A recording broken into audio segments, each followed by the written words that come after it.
নির্মম হামলার পর ঢাকা বিশ্ববিদ্যালয়ে যুবক হত্যায় 4 শিক্ষার্থী গ্রেপ্তার। মব জাস্টিস ইস্যুতে অবস্থান স্পষ্ট করলেন সমন্বয়ক নাহিদ, সার্জিস ও হাসনাত। জাহাঙ্গীরনগরে সাবেক ছাত্রলীগ নেতার হত্যা, এক সমন্বয়ককে অপসারণ। 31 ডিসেম্বরের মধ্যে প্রতিবেদন জমা দেবে সংস্কার কমিশন। অনেকে আঙুল হারিয়েছেন, অনেকে চোখ। বিস্ফোরণের পর লেবাননের মানুষের অনুভূতি। এতক্ষণ শুনছিলেন শিরোনাম, এবার বিস্তারিত।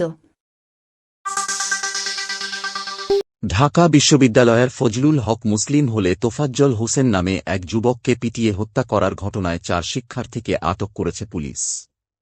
তারা হলেন পদার্থবিজ্ঞান বিভাগের জালাল মিয়া, মৃত্তিকা ও পরিবেশ বিভাগের মোহাম্মদ সুমন, পুষ্টি ও খাদ্য বিজ্ঞান ইনস্টিটিউটের মোত্তাকিন সাকিন এবং সাজ্জাদ। আটককৃতদের মধ্যে জালাল মিয়া ছাত্রলীগের সাবেক সদস্য ছিলেন। গতকাল রাতে তোফাজ্জলকে চোর সন্দেহে আটক করে মারধর করা হয়। পরে তাকে ঢাকা মেডিকেল কলেজ হাসপাতালে নিয়ে যাওয়া হলে চিকিৎসক তাকে মৃত ঘোষণা করেন। এই ঘটনার পর ঢাকা বিশ্ববিদ্যালয়ের শিক্ষার্থীরা সোশ্যাল মিডিয়ায় প্রতিবাদ জানান এবং কিছু শিক্ষার্থী টিএসসি এলাকায় বিক্ষোভও করেন। বিশ্ববিদ্যালয় প্রশাসন মামলার পরিপ্রেক্ষিতে 4 শিক্ষার্থীকে পুলিশে সোপর্দ করেছে।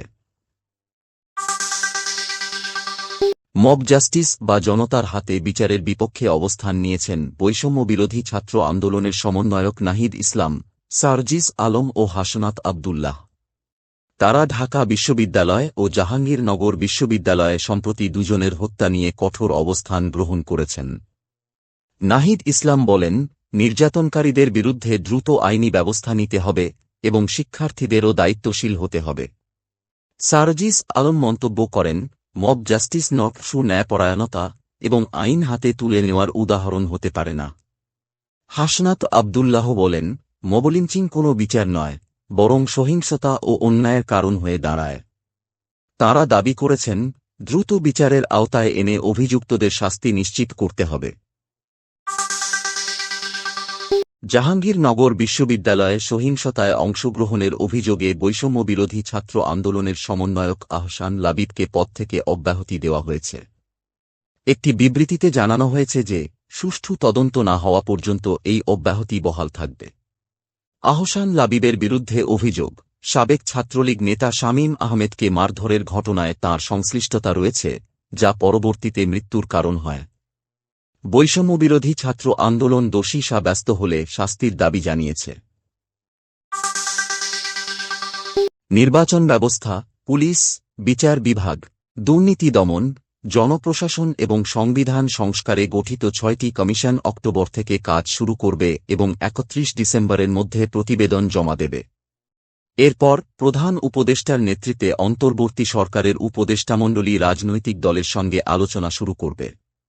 বৃহস্পতিবার বিকেলে অন্তর্বর্তী সরকারের প্রধান উপদেষ্টা মোহাম্মদ ইউনূসের সঙ্গে কমিশন প্রধানদের বৈঠকে এসব সিদ্ধান্ত নেওয়া হয়েছে। সংবাদ সম্মেলনে এসব তথ্য তুলে ধরেন আইন উপদেষ্টা অধ্যাপক আসিফ নজরুল। লেবাননে গত 2 দিনে ইলেকট্রনিক ডিভাইসে বিস্ফোরণ ঘটেছে, যার ফলে অনেক স্থানে আগুন লেগে গেছে এবং হতাহতের ঘটনা ঘটেছে। বুধবারের বিস্ফোরণে 20 জন নিহত এবং 450 জনের বেশি আহত হয়েছেন। এর আগে মঙ্গলবার হিজবুল্লাহর পেজার বিস্ফোরণে 12 জন নিহত ও প্রায় 3000 মানুষ আহত হন। বিস্ফোরিত ডিভাইসগুলোর মধ্যে মুঠোফোন, ল্যাপটপ, সৌর ব্যাটারি ও ওয়াকিটকি অন্তর্ভুক্ত ছিল। লেবাননের মানুষ ইলেকট্রনিক ডিভাইস নিয়ে উদ্বেগ প্রকাশ করছেন এবং নিরাপত্তা পরিস্থিতি নিয়ে শঙ্কিত।